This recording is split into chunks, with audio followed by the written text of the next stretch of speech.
Pemirsa, teka-teki kematian satu keluarga yang ditemukan tewas diduga diracun di Bantar Gebang, Bekasi, Jawa Barat menguak fakta lain yang lebih mencengangkan. Pelaku yang tak lain adalah suami korban ternyata telah melakukan serangkaian pembunuhan lain di Cianjur bersama dua orang lainnya. Motif pembunuhan penipuan yang dibalut klaim supranatural.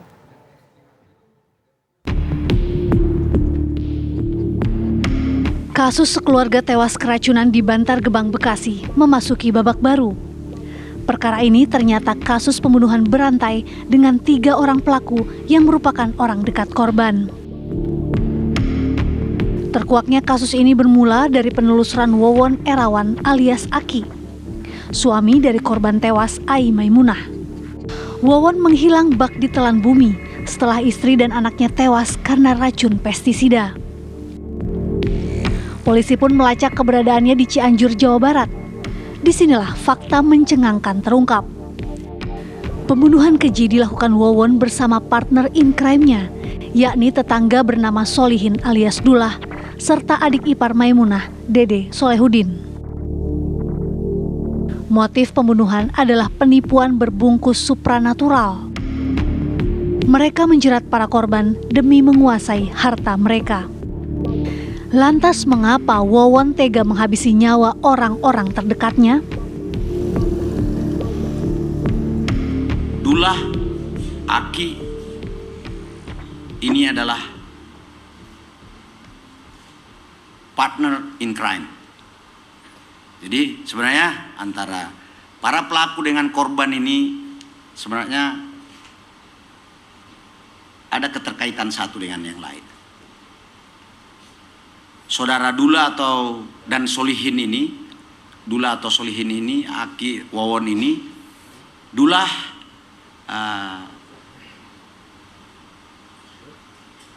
menarasikan dirinya memiliki kemampuan untuk mampu meningkatkan harkat dan kekayaan. Lalu kemudian menyuruh Aki untuk mencari korban. Nah, setelah Aki mendapatkan korban atau target yang ingin sukses, kemudian diambil uangnya. Namun ketika kesuksesan itu tidak kunjung diraih, maka tentunya dia akan menagih. Maka Aki melaporkannya kepada Dullah, Dullah yang kemudian mengeksekusi para korban dengan cara mengajak ke rumahnya. Kasih minum racun. Dan orang yang mengetahui pun dianggap berbahaya akan dihilangkan. Itu penjelasannya. Ada janji dan motivasi palsu, kemudian ada janji dan motivasi kepada target. Setelah ditagih, maka kemudian para korban ini yang sudah tertipu dihilangkan nyawanya. Para pelaku ini berdasarkan pengakuan melakukan sebuah perjalanan perjuangan pembunuhan. Bahasanya mereka, perjalanan perjuangan pembunuhan.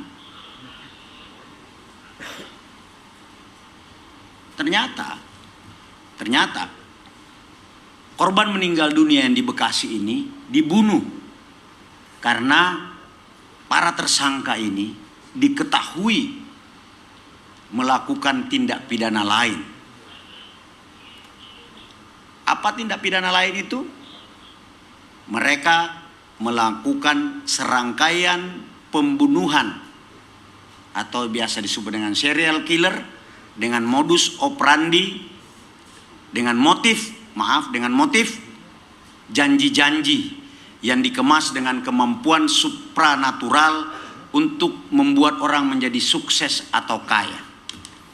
Jadi keluarga dekatnya ini dianggap berbahaya karena mengetahui bahwa dia melakukan tindak pidana lain dalam bentuk pembunuhan dan penipuan kepada korban-korban lainnya. Jadi perjalanan perjuangan pembunuhan dalam konteks para pelaku sebenarnya endingnya adalah bagaimana mengambil uang daripada korban yang terkena tipu daya. Wawon dan komplotannya kemudian mengubur jenazah korban penipuan di Cianjur dan mengecornya dengan semen. Polisi menggali kuburan itu dan menemukan sejumlah kerangka, termasuk tulang belulang anak berusia 2 tahun. Di sana ditemukan ada 3 lubang di Cianjur. Lubang pertama berisi kerangka anak kecil, diduga atas nama Bayu, umur 2 tahun di samping rumah pelaku Dullah atau Solehin. Lubang kedua berisi 2 kerangka tulang yang ditemukan dalam satu lubang, diduga atas nama Noneng dan Wiwin. Nah, tapi untuk membuktikan ini semua tentu proses identifikasi primer, pemeriksaan DNA dan sebagainya. Karena ada yang sudah meninggal 2 tahun lebih, ada yang baru 2 bulan, tentu proses-proses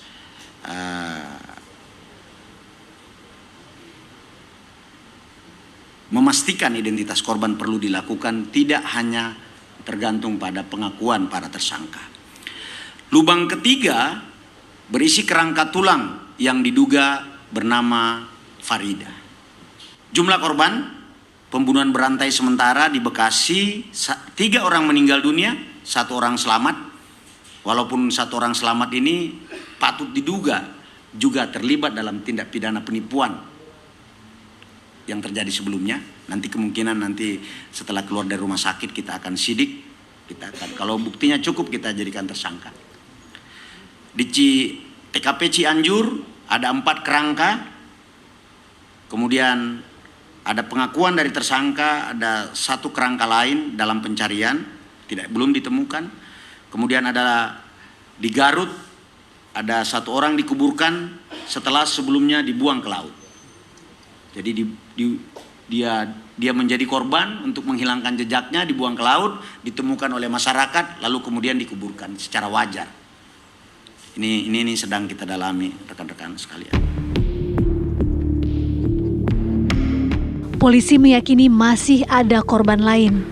Karena itu mereka meminta masyarakat yang kehilangan anggota keluarganya setelah bertemu dengan Wawon alias Aki, Solihin alias Dullah, atau Dede untuk melapor ke Polda Metro Jaya. Tim TV One mengabarkan.